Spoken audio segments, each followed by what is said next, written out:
Let's start by livening up the screen here.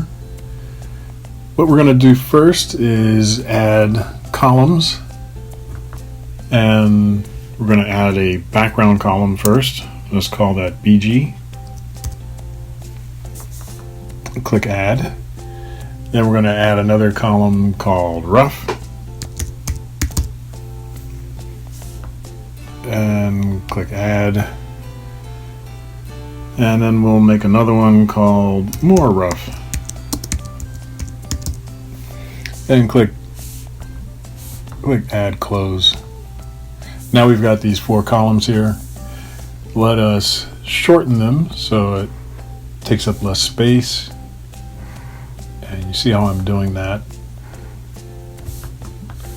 And then we can pull this over as well, can we? No, I guess that's as small as that goes. So we can enlarge this.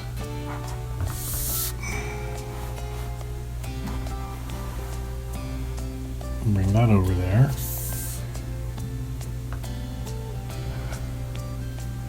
And we know that says more rough.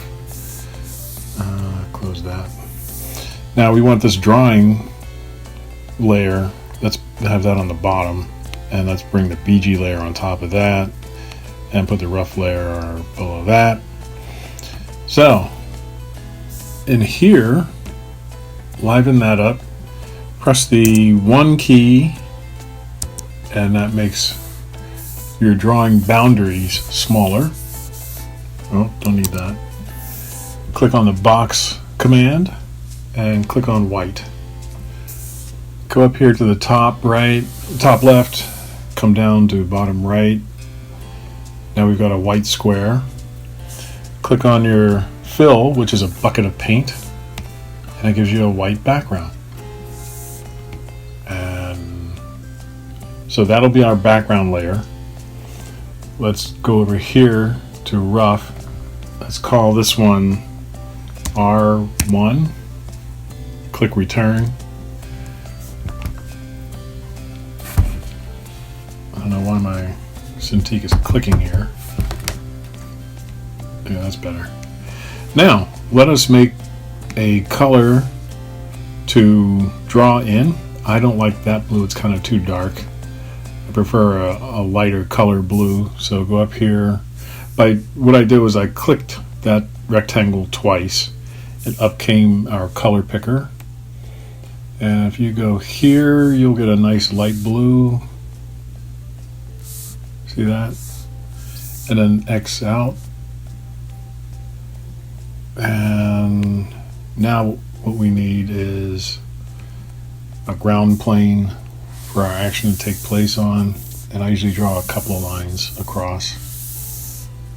I picked that blue to do that. Now, and I put that on the BG layer. Click now on the rough layer and click your new light blue color, and let us draw in a character. In this case, let's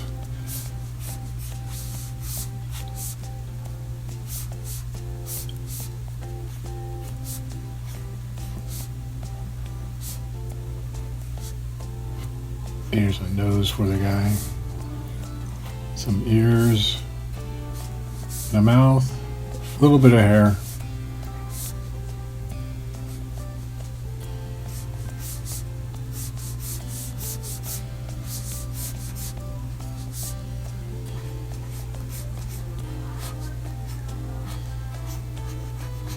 Somebody outside is playing some music, even though it's, as you see, it's almost 11 o'clock.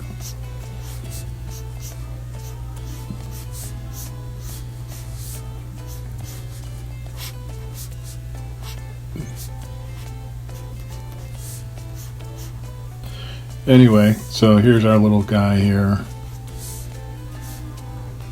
Let's bring some eyebrows up here and here. Now, let's go over here to that rough drawing. You see it's got, the R1 has a red line through it.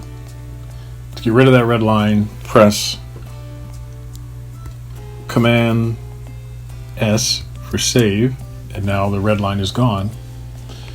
click on the rectangle where that drawing is. Now you see on this side there's these dots. That moves the drawing up and down. You see on this side there's an arrow pointing down. When you put the cursor on top, you get a double-headed arrow. Pull that down 8 frames. That means the character will be held for 8 frames. This rectangle here will now be called R9. The guy disappeared and the background disappeared because there's nothing there. Go up here to number 1, BG layer, pull that down 24 frames. And now we'll have our BG for that whole 24 frames. In order for us to see what we want to draw, base our next drawing on, press these shapes here, which are our onion skinning command. And once you press it, now you see the first drawing we did is in red. That's where we came from. What we're going to do now is do an Antic drawing where he will lean forward and Antic down. So this is kind of a very exaggerated Antic drawing. His eyes will be closed, his eyebrows come down, here's his little nose, his mouth here, ears. So his body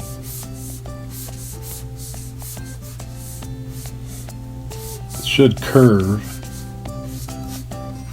and his knees should come down a bit like that as he antics down.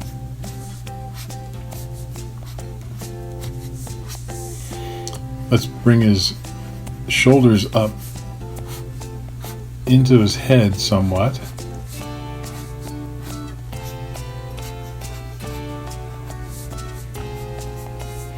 Let's turn off the onion skin, and by pulling on this controller here, we can go back and forth from that to that and see him go down to Antic.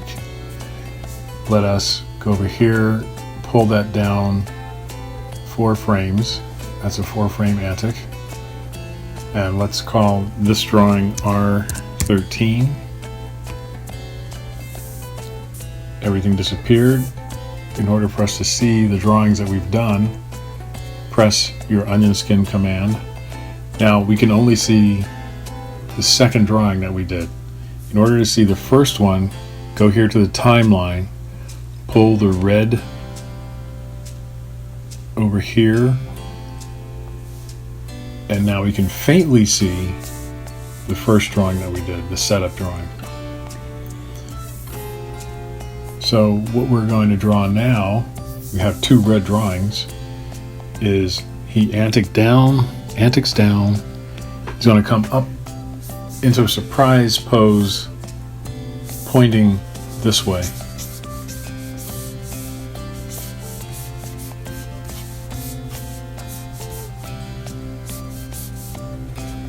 His eyes will be exaggerated up.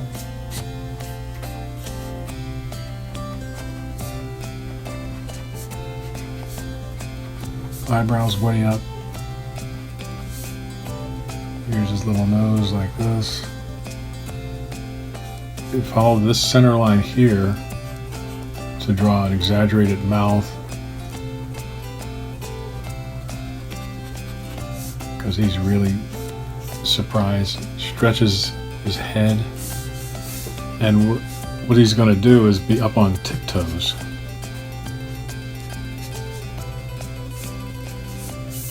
And we can draw a straight line from here to the center of his feet, and that's his line of action. We'll draw his legs in like that, and his body stretches up here. His arms will be down and back, because he's so shocked. Open up his hands. We can exaggerate this one going back that way. Let's turn off the onion skinning, and now we can see how this moves. Antic down, up, Antic down, up, surprise, up, surprise. Stretch it out. Now, in order for that to read even better, we can go here to our dark blue and kind of darken in.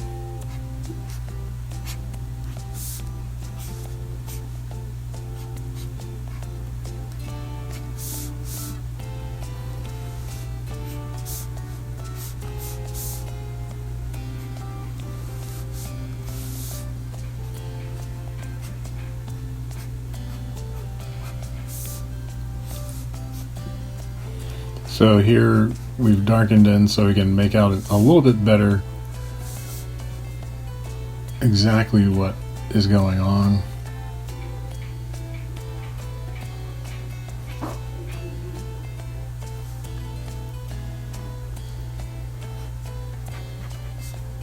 His eyebrows might be like this.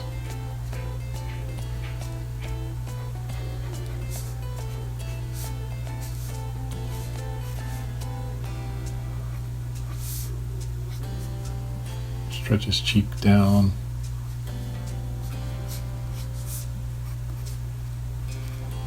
There's his shirt. Anyway, you get the idea. Let's go over here and stretch this down. That's 2 frames. Let's make that. We can actually make that 24 frames like that. So then when we test it, now we can see. Whoa, whoa, whoa. Now, in order to make this a loop, go here to this controller. Apparently, Harmony opens up with 60 frames. Let's bring it down to our 24 frames. And click here. This circle means loop. And then click here to play. And it goes in a loop. And it just continues on. Antic down, up to shock, up to reveal his shock. So somebody might storyboard this, and in our next lesson we will continue on and show how to actually add the breakdowns and in-betweens and stagger for his shaking as he's in his shock pose.